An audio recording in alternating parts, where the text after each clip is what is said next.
Hey, what's going on everybody, and welcome back to the Whiskey Cove. And on today's episode, it's that time of the year where we look at my top 5 bourbons for 2024.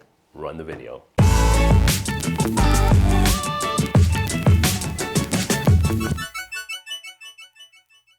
All right then folks, thank you for joining us for another new and exciting episode here on the Whiskey Cove, where we will be looking at my top 5 bourbons of the year for 2024. I can't believe it is 2024.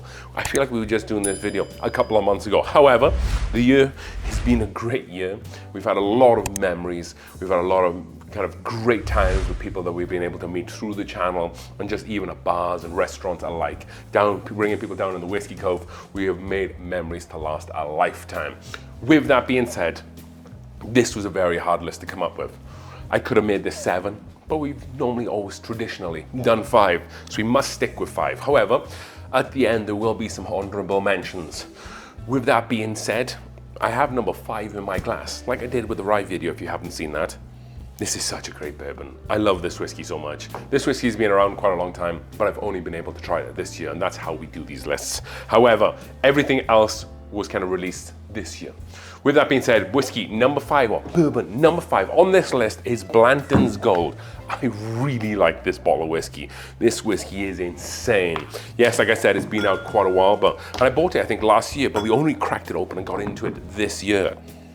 Wow, this is probably, if you're looking at a 50% ABV or 100 proof around that mark of Buffalo Trace whiskey, that isn't wheated, that isn't rye, it doesn't really get much better than this. I think this beats E.H. Taylor single barrel out any day of the week. I think it beats out John J. Bowman single barrel, if I'm completely honest too. It is a very great bottle of whiskey. Yes, we could have put all different types of unicorns that I've had samples from this year on this list, but a lot of the bottles that you'll see here today are, yes, very hard to get, but if you're gonna spend money, you're only gonna be spending a few $100s on these whiskeys and not paying thousands of dollars like you can pay for some whiskey out there. So number 5 on this whiskey list is this Blanton's Gold. Creamy wafers, a beautiful kind of Italian cherry cream running through, and just a really nice balanced wood running through. It has like that trifecta, and just I couldn't have asked for a better bottle of Blanton's Gold. Yes, it is a single barrel. Yes, there will be variations. However, it was just so good I had to put it on this list. Bottle number 4 for Bourbons of the Year, and that is going to be, and this was a pretty close toss-up, but we ended up going with the very new release of Old Forester 1924. At the beginning of the year, we were asking questions about this bottle.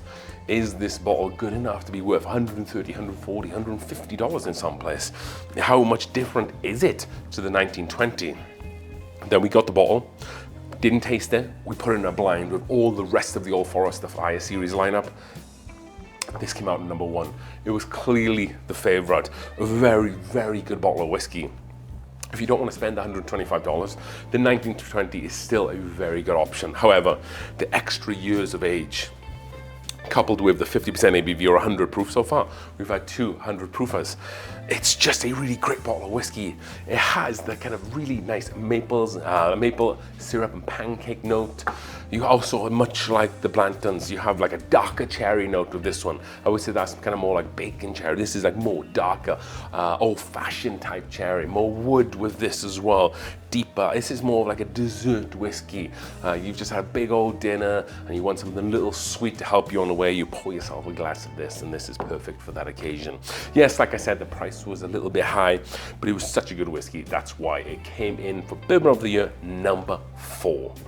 So next up on this list, we have number 3. So this is where things get a little tighter. Could have gone anyway on these 3. Well, no, that's a lie. I couldn't have gone anyway on these 3 because ultimately I'm very happy which way they are. But maybe some other people might be able to put them the other way around. So number 3 on this list, and that is going to be my introduction to Wild Turkey non-chill filtered. Talked a lot about this on the channel of late. We've done a lot of blinds with him. So if you don't know, Wild Turkey non-chill filtered is the international exclusive of rare breeds. They put it in airports, they send it across to the other side of the world, but you can't buy it in the States without going into an airport. It's not at every airport, so if you're able to get it, definitely don't sleep on it. In places in Europe, this sells for like 60 euros. It is a 1 litre bottle. It is the same ABV and proof as Rare Breed here, 58.4% ABV or 116.8 proof. And it's non-chill filtered. And there's something that really is about that non-chill filtered that gives this whiskey that real like syrupiness. Yes, it has this beautiful bouquet of wild turkey flavors, a bunch of musty oak, coupled with bacon spices there too, and a real great sweetness that helps balance the whole thing out. And it really goes to show how much non-chill filter can do, because this against the regular Rare Breed, it's just not a contest. So that's why this came up number 3 on this list. And to tell you just how good this whiskey is, we put in a blind with Russell's 15, Russell's 13, Russell's Camp Nelson C, Russell's Camp Nelson F, and this came in second, barely, and it was between this and first place for the winner. A great bottle of whiskey, very happy that I was able to get this. And I've ordered a few more. I've had some folks who have been traveling and have been able to get me some, so do not sleep on this bottle of whiskey. Whiskey Cove's Whiskey, or Bourbon of the Year, number 3. So we have 2 stallions left, and I must preference this. And that is because this next bottle is a bourbon, but it is also a Tennessee whiskey. I'm not going to get into the politics. I'm telling you this is a bourbon because it goes through exactly the same things that every other bourbon does. It just does one extra step on top. You might have already guessed it.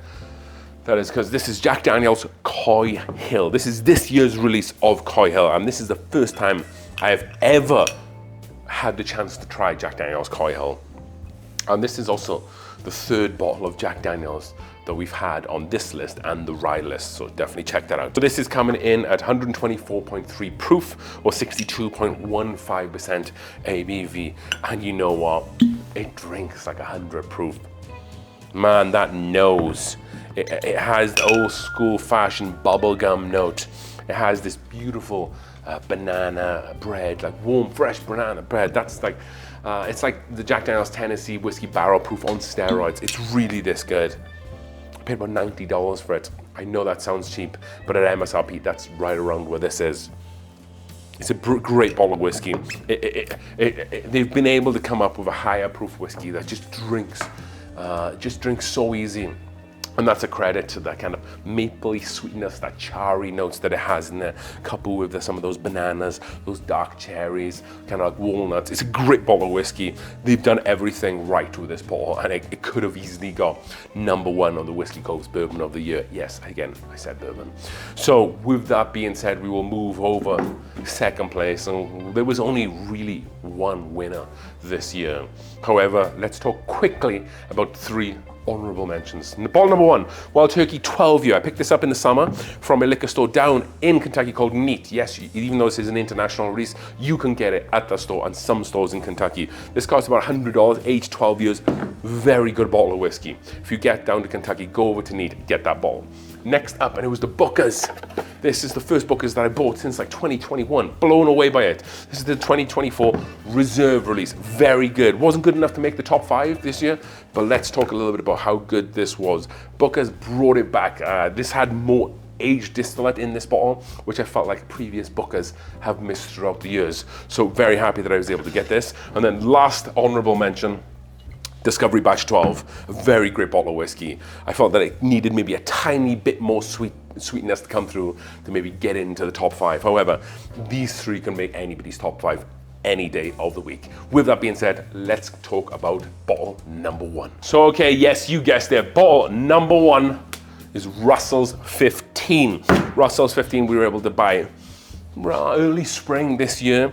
The only one irk that I have is the price, of course, like $340, $300, crazy money. It is very good though. I wish it wasn't that price. The problem that we have and why it's priced like that is because when they released the Russell's 13 and they charged $90 for it, everybody bought it and everybody was still paying crazy prices on secondary. So then Russell's or Wild Turkey were like, oh, okay, well, I guess if people are willing to pay for it, then we'll jack up the price. And that's sadly what they've been doing year in and year out. But there's just something about these first release Russells. If you think of the first release, Russell's 13, how good that was. And then the subsequent releases afterwards were, meh, I guess. They were good, but they weren't that first release. And I think the same will happen to this 15 as well. There's something about this first release. Oh man, the oiliness of this whiskey. It literally drinks like simple syrup. It's so viscous, so oily. And like I said, when I did the Russell's Wild Turkey blind, this came in #1. It was very close to the rare breed non-chill filtered. And that age just probably stole it for me. This is coming in at 58.6% ABV or 117.2 proof. Again, non-chill filtered. Maybe that's the key to success there. It has a lot more darker, viscous kind of baking spices. You get a lot of baking spices from Wild Turkey products, cardamom, cinnamon, clove, those sort of things there. You get a little more rice spice, some dusty sweet oak there as well. A really nice like maple charred wood. It's a beautiful bottle of whiskey. I cannot say enough good things about it. I think I might have to buy a backup just because it is so good. I don't like to have to pay the price that this is. Maybe if I can trade into it, that'll be the best. So the Whiskey Cove's whiskey or bourbon of the year for 2024 was Russell's 15. Congratulations, Wild Turkey. You nailed it this year. Cheers.